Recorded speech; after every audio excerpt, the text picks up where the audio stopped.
Tulsa Little Jam. We couldn't be doing this without people like you and people out in the audience, and of course, without talent like I have surrounding me right now, which I've been obsessed over since somebody told me, hey, check out Annie Oakley. And I was like, well, I've read about Annie Oakley and and as soon as I heard their sound and I watched a bunch of their other performances, I was just blown away. They're just astounding. So with that, guys, we're gonna kick off season 3 with the Annie Oakley. Give it up. Thank you guys so much. We're Annie Oakley. My name is Sophia. My name is Jo. I'm Nia. What a great day to be here with Tulsa Little Jam. What an awesome thing. Yeah, it's incredible. We're honored to be a part of it. So this year has been a year of changes for all of us in Annie Oakley. We've been playing together for a long time, but this year I think has been the most roller coaster of them all. I moved to Colorado in July, so I'm not an Okie anymore. Always at heart, though. And Joe's moving up in the winter, and then Nia's still in school at OU, but we graduated, we went traveling a lot over the past few years, and we spent more time apart than we ever have. And through all of that, we found that we really like each other and don't want to stay apart from each other. We had to learn the hard way, though. This one is called A Lot Like You, and I wrote it about missing Joe and Nia quite a bit.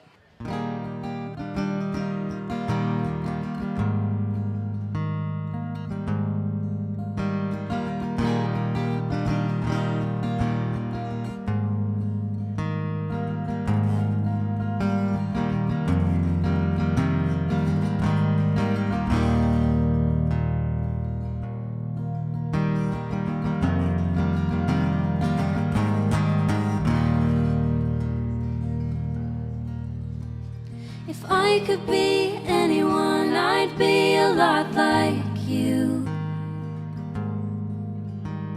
The same grace and mystery grown from the same womb. Lady gave us gifts of amber and jade. You broke it on the train ride, and I said I'd take the blame. If you mean well, you'll see the historic expanse, the pockmarks and freckles of our heavenly past. He pointed at the night and said I looked like it.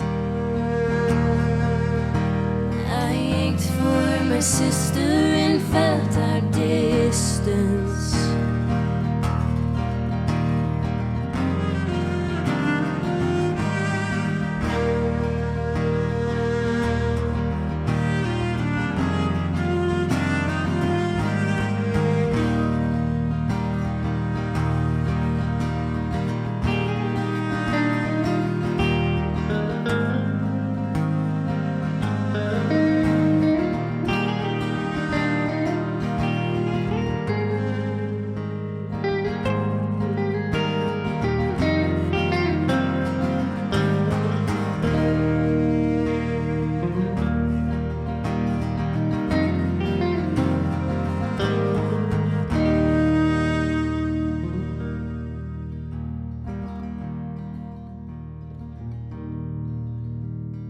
There's an old wisdom we share in our blood.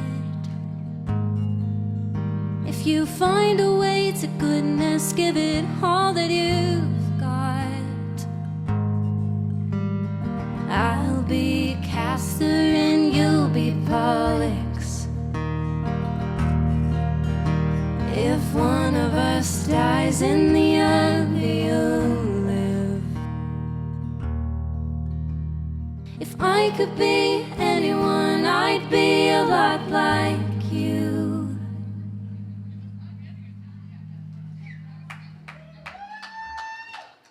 Thank you. This season of Tulsa Little Jam is presented by... Thank you. I was chilling out Normally, I have to chill out in the back of the theater when we're filming at Woody Guthrie, but I was chilling out in the neighboring shipment container, just kind of doing this in the couch, just like listening the whole time. I am. I think I said it at the top of the show, and that I'm like, just crazy thrilled. It was. It's not that it was hard, but with scheduling wise, it was difficult. And like they talked about, you guys, Sophia mentioned and stuff. You guys have had a lot of major changes in your lives, but thankfully you're still together and you're still doing shows. And so that makes me even more honored that we were able to get the Annie Oakley on the season premiere of our holiday season premiere of Tulsa Little Jam for season 3. So thank you very much to you guys. Of course. So I'm dying to hear. Obviously, I've read a little bit, blah, blah, blah, but tell me the history. Yeah, so Joe and I are identical twins, actually, and Nia is our add-on triplet. Unrelated, but she feels like a triplet. I mean, everything you see about you guys is that you guys are essentially family.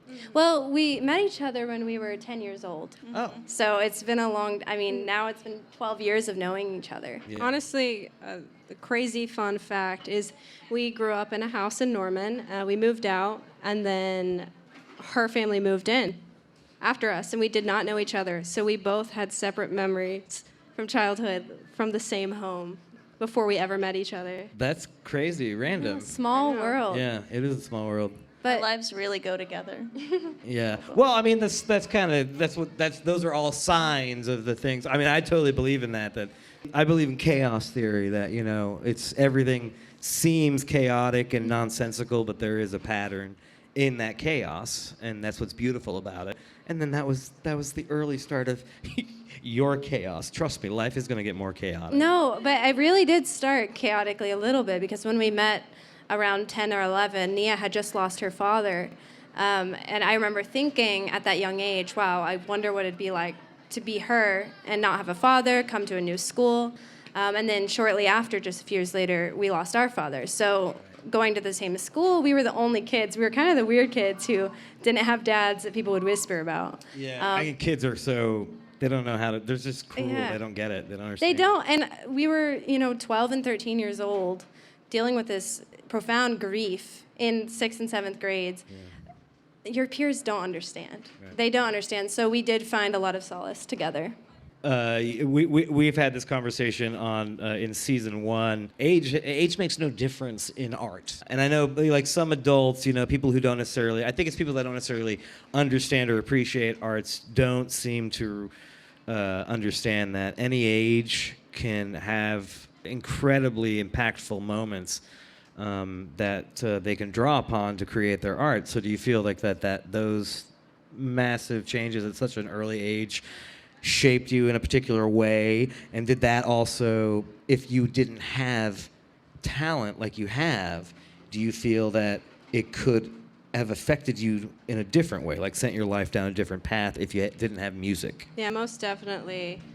We all had our values changed at a very young age. I mean, it went from like football games and what we're gonna wear to school to dealing with how our mothers changed in front of us, and just witnessing, so much sadness. And if we hadn't been into music, I'm sure we still would have been changed, deeply changed. But music was a really great conduit to get those feelings out.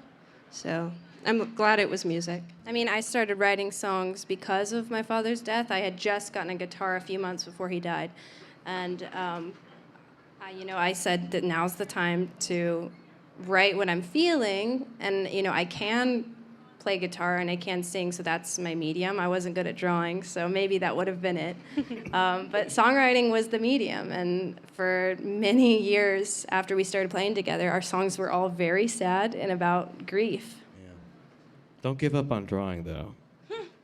I mean... I just read a thing about some 80-year-old who didn't start painting or anything until she was like 80, and now she's got shows everywhere. It is practice, but we give time to what we value, right? There you go. I've seen their drawings, too, so I don't know. I wouldn't give them advice. Pretty bad. All right, sorry, you're done. No more. Yeah. Put the pencil down. Put the pen down. No brushes for you. Nia's got your back, apparently, like any good sister. Oh no, my sister's terrible. This episode of Tulsa Little Jam is brought to you by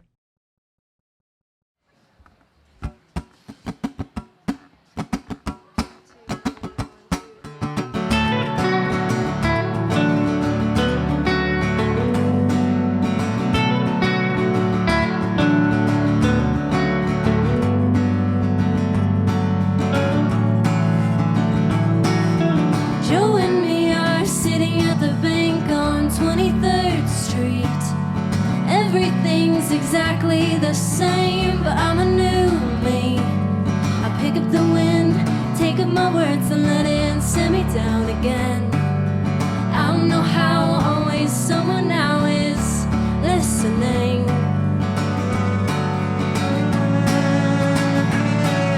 If there was something different then, well, I know it now.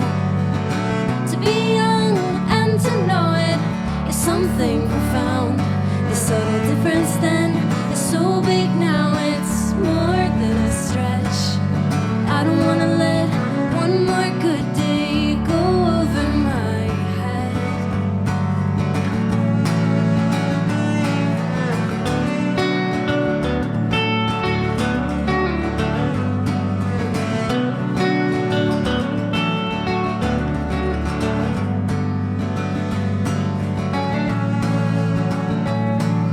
We led ourselves through mazes and raced them to a dead end. Across mountain trails and riverbeds through broken men. We pick up the wind, take up our words and let it set us down again. I don't know how, always someone now is listening.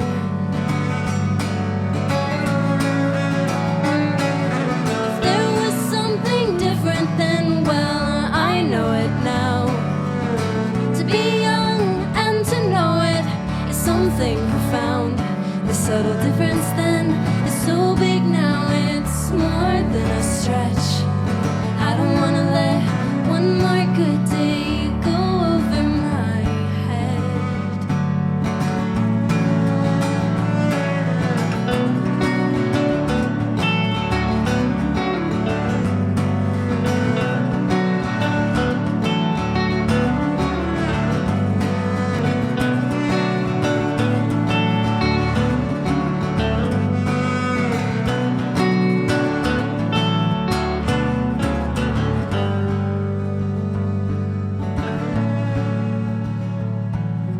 Joe and me are sitting at the bank on 23rd Street.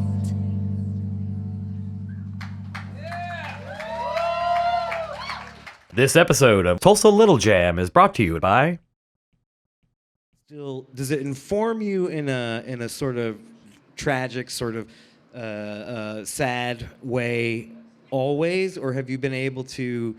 Does that grief and the ability to deal with your grief through your music, has that helped you appreciate other moments in life even more, thus informing your music as you grow? But I mean, at the beginning, after that grief, you know, you're 13 years old, you're a child. So though I'd write sad songs, they were not very deep songs. They didn't have a lot of meaning. They were sad, though. But as we grew older through 15, 16, 17, 18, you're still going through those waves of grief. I mean, 8 years later, I feel fully recovered from that grief. But before that, I mean, it was rough for a while. We all went through periods of depression. Our moms went through really rough periods. And so for a while, I think we were a little bit bitter and more negative on our view of the world. And kind of romanticizing sadness, because that's something that we kind of grew up with. But now I think we're all tired of being sad. We're just tired of it. We don't want to write sad songs. We don't want to be sad anymore. So now it's more of a, okay, how can I treat the people that I'm around the best? How can I love them? If they're to perish tomorrow, how will I know that I lived my life fully with them? Being involved in the arts myself, I lost my life partner and my father-in-law in it's been 5 years, just under a month ago, and so for me, the first 2 years since that thing was like massive depression, massive thoughts that we hear about all the time now and stuff. If I didn't have the arts from an early age myself and have a way to actually channel that grief into positive forms, I'm sure I don't know that I would still be here, to be honest. And so I feel like I always personally myself, I don't ever want to. I always want to hold on to a piece of that, because it will. It's always going to be that piece in your heart that will never fully fill, but instead we take and we find ways to be happy by giving to others and giving of that art and whatever we can of to others to provide happiness in other forms, and that fills.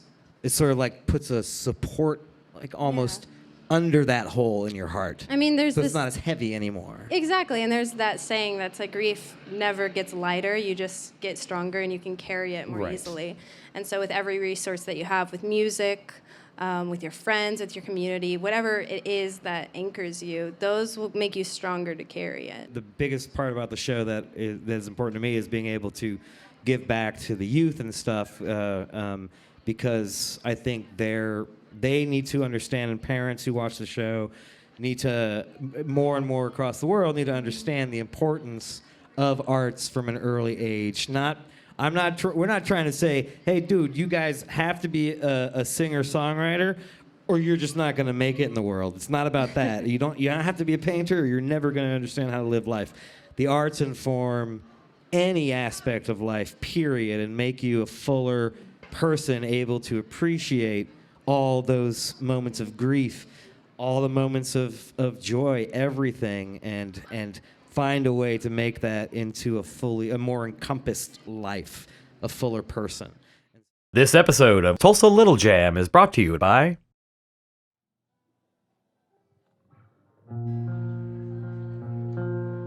This one's called Second Day of Spring.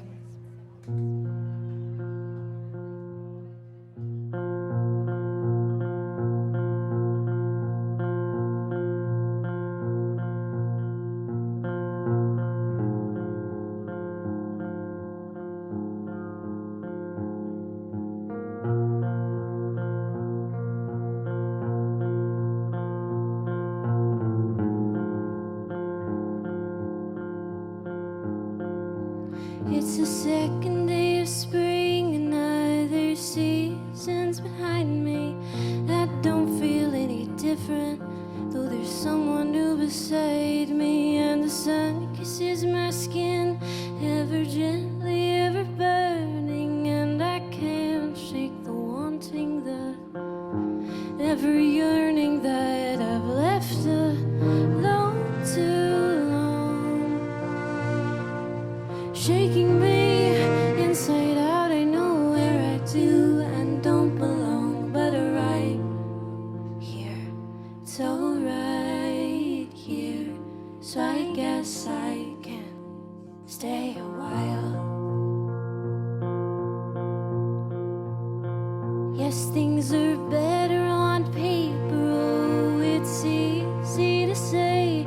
Things are good, still I cut my fingers on the edges every day. And I know that you love me, I know you mean me well. I'm so sorry in advance, I'm sorry for circumstances that leave me cold and cruel.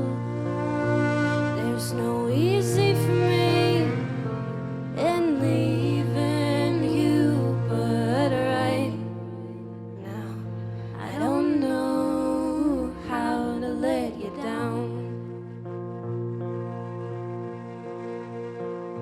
So for right here, it's alright here. So I guess I can stay a while.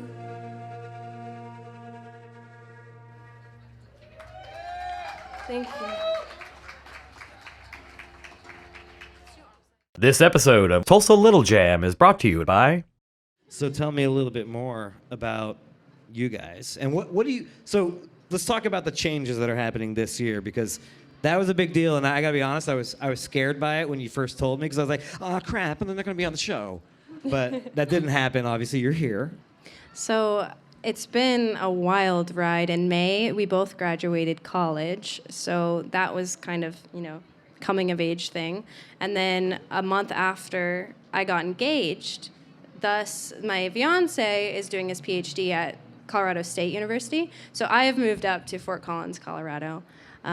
Joe is moving up a little bit later, and Nia's still working on her degree, but a lot of change, a lot of moving happening. And throughout that, at the beginning, we were unsure, how is this band going to work? But there's an article out in the Oklahoman about me talking about how we've dealt with it as a band, and we've actually been surprisingly resilient. Like, we've been able to not only play shows still, but write music together. I think, if Joe, if you want to chime in about how it's been for you, it's been surprisingly better than I thought for me. Yeah, I mean, it's been pretty fluid. We find a way back to each other at least once a month, and playing shows on the way to getting to each other is pretty convenient and fun. Yeah. So it's an excuse to travel, spend time with, your best friends. So it's been good. Yeah, most bands, if they moved apart from each other, that would be detrimental to their existence as bands. But for us, it's not. It's almost better. I kind of like the space. Yeah. Don't know when to quit, so it works out pretty well. It's been a long time of us playing together, and Joe and I are twins. We'll never stop being twins. Nia and I are best friends. We'll never stop being best friends. So it makes a really solid band.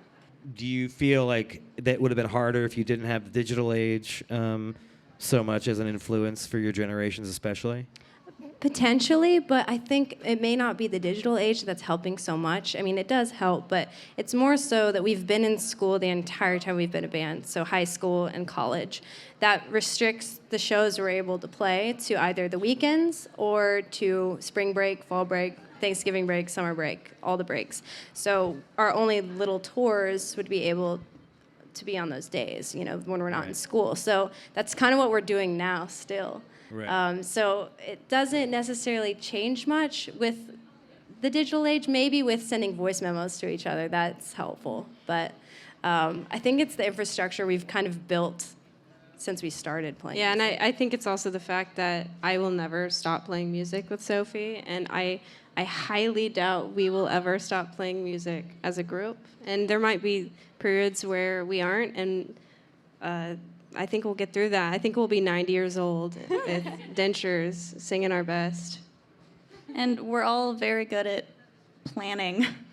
And we're also really willing to give up some other extra responsibilities. Mm-hmm. So it's planning and prioritizing. Like next Thursday, I'm telling my professors I'm not going to be there for whatever we're doing.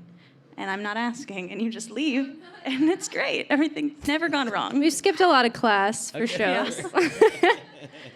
Stay in school. Stay in school, kids. Otherwise. You'll end up like us. But that brings us back to the chaos theory, that no matter how chaotic your lives have gotten in this last year, you're still able to find that beautiful pattern that emerges and creates and allows this band to stay together. This episode of Tulsa Little Jam is brought to you by... So I recently went to a coffee shop in Fort Collins, Colorado, where I just moved, and I was working away at my computer, but I noticed a new gallery had gone up in the coffee shop, a gallery of portraits. And I looked behind me and I saw this very jarring portrait of a young woman with tears streaming down her face. And I looked behind me and read the caption for the image. It was very long, actually. And I read the whole thing, and by the end of it, I also had tears streaming down my face. And I realized every portrait was about family members of people who had survived suicide, people with ideation, or people who had unsuccessfully attempted suicide. And it was powerful specifically for me because we lost our father to suicide 8 years now. It was 8 years ago. And I thought I was done. I thought I was all healed up. But after reading all of their stories, I just couldn't stop thinking about how strong these individuals were. And it wasn't until later, after I went back home, that I realized, well, I guess I'm also a survivor in sorts too. So Joe and I wrote this song thinking about our mom. And if anyone's a survivor, my mom certainly is.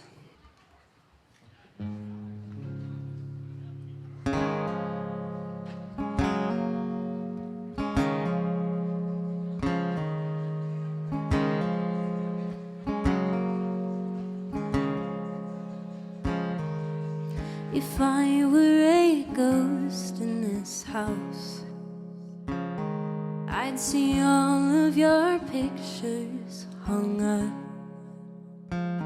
I'd walk through the hallways that I used to love. I'd see all your new pictures hung up.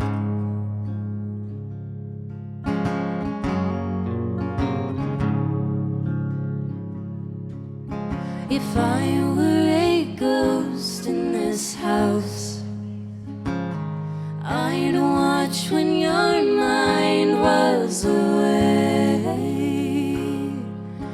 how it would drift and be prone to fall into the old ways of me and you. I'd give my body away if I could slip in and sleep by your side. I'd give my body away if I were a ghost in this house. If I were a ghost in this house.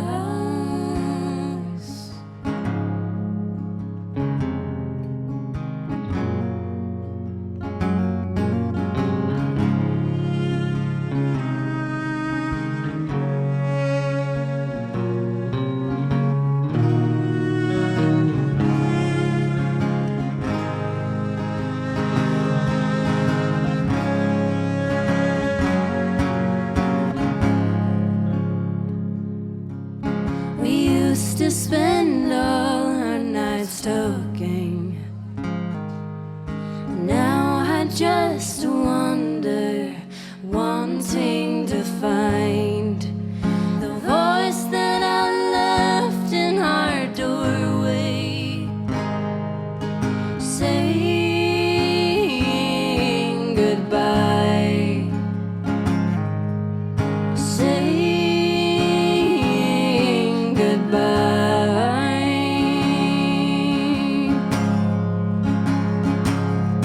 I'd give my body away if I could slip in and sleep by your side.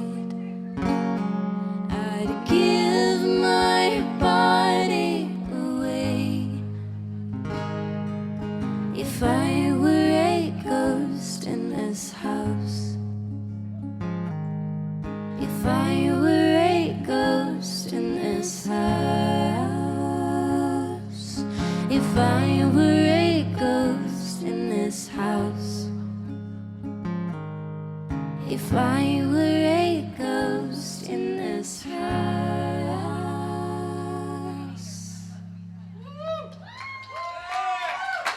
This episode of Tulsa Little Jam is brought to you by. Has all this change and stuff influenced your music in additional ways? Well, Where are we I going? think it's changed in that we've all had to stand on our own and become stronger solo musicians. Sophie's been playing solo shows in Colorado, and I started a new band last summer called Spinster, which is indie rock, and I'm the front woman of that. And for years, I felt petrified on stage, and Sophie's brave, so she takes the lead, and now I kind of, I have my own sense of selfhood on stage, and I think that's true with Nia and Sophie both. We're all so much stronger on our own, and together it's been really refreshing. And also, I mean, in the past, when we were younger and she was a little bit more scared and I was braver, I would sometimes get this really just like prideful feeling of, I could do this without her. If she didn't want to do it, I could do it. Now that I've done it alone, I realize, yeah, I could do it, but I don't want to. I want her there. I love her there. She's awesome. What a great addition. So She's never said this to me before. She wanted to save it for an audience to hear. But you know, when you're 15, 16 years old and you're just starting, you can really feel like you're, you know, hot stuff. But back then, I don't know if I could have actually done it alone. By the way, Joe, I did see moments of a little bit of I'm a rock star on the electric. I could sense it. She is a rock star. Hey, see, the audience agrees too. Do you guys have goals set at all, or have you gotten to that point? I know it's still kind of new, but have you set any goals for after the school's done? Are you thinking about perhaps more tours? And because you're here for Little Jam, but you are playing several shows around the tri-state area. So do you think that far ahead? Because we did talk about organization and priorities and stuff like that. So I don't know how Oh, much yeah. you set, or how much you leave to chance. I mean, we book shows a year out in advance now. I do all of the booking myself. That's why it took forever to get her on the show. By the way. She's Yeah, like, because, I mean, people will reach out and say, can you play next weekend? I'm like, man, you should have asked a year ago. But we actually are planning more tours. Since Joe and I are not in school, we're a lot more flexible. That just may mean playing some shows without Nia, which is painful but doable. And then also, we really want to record again. We've written a lot of new stuff since our last album came out in October of last year. Mm-hmm. Just in a year's span, we've written so much more. And it feels more like us, even. Mm-hmm. So in the future, you can see more tours and more recorded tunes from us. And yeah, and then this also is not the first show you've done. You've been on the So Far program twice? Yes, and actually we were asked to play in So Far in Portland, so we're going to be heading up there sometime too. This episode of Tulsa Little Jam is brought to you by... We're good?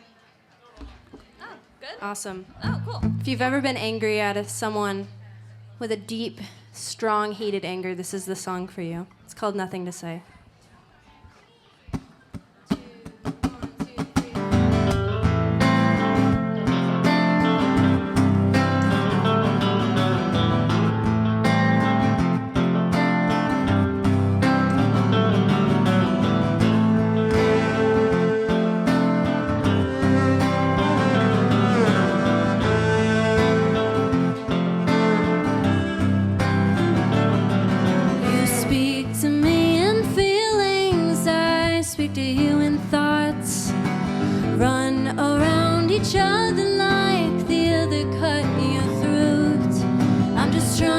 Find the reasons why we make each other feel alone. You lick your wounds, I open mine. We can't hold on.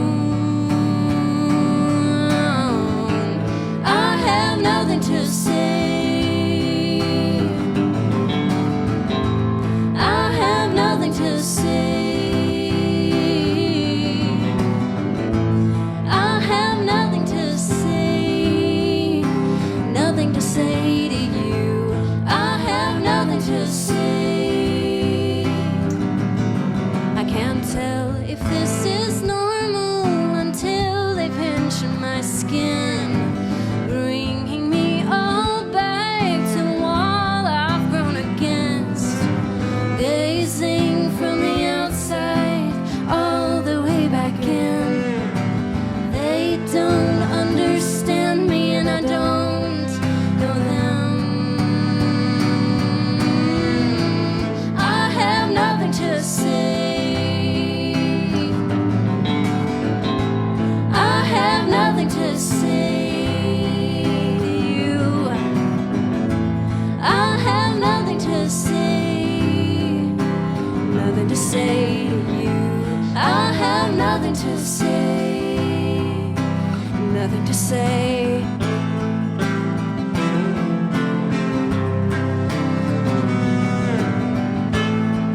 to say to you. I have nothing to say, nothing to say to you. I have nothing to say, nothing to say. Thank you.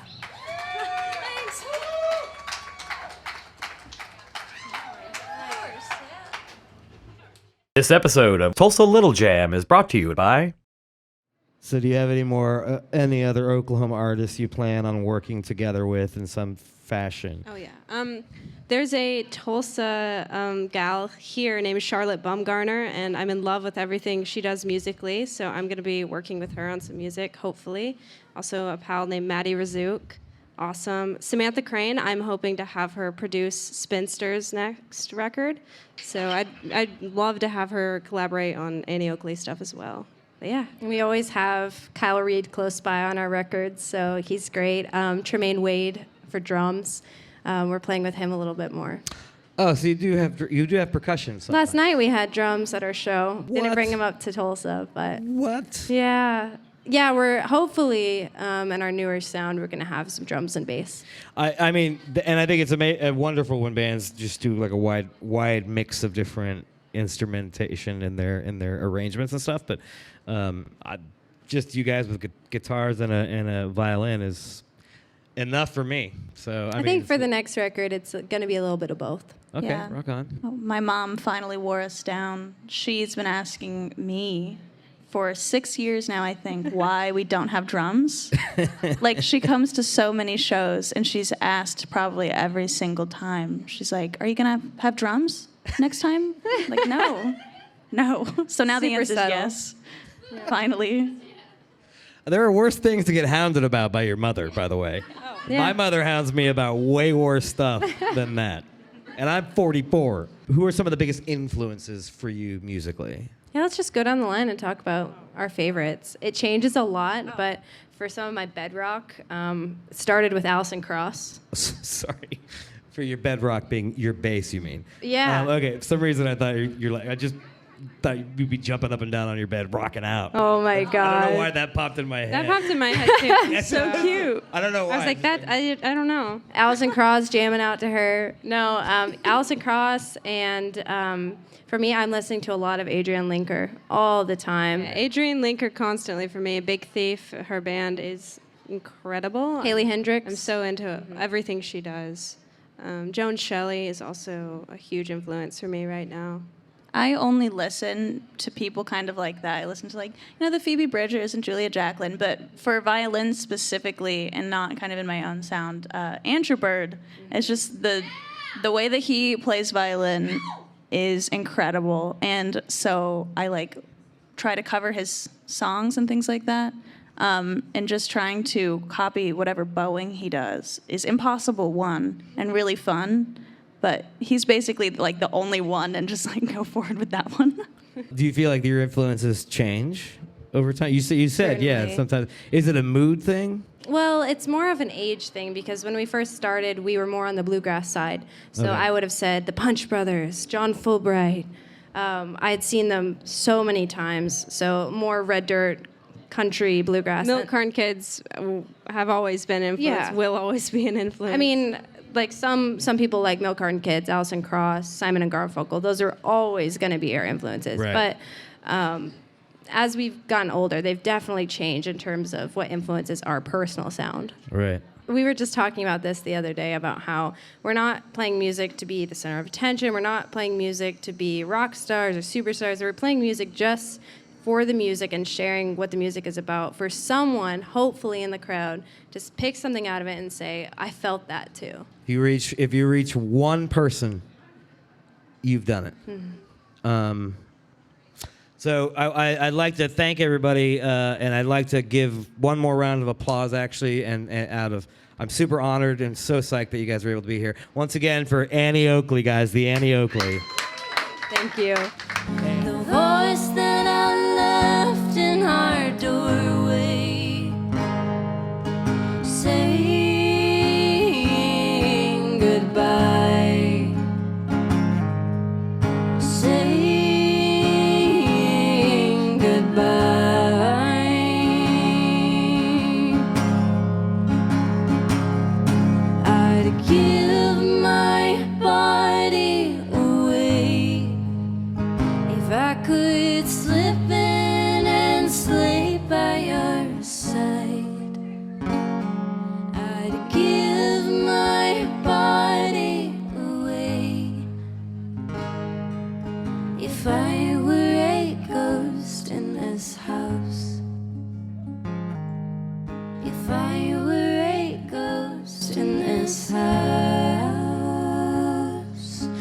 If I were a ghost in this house, if I were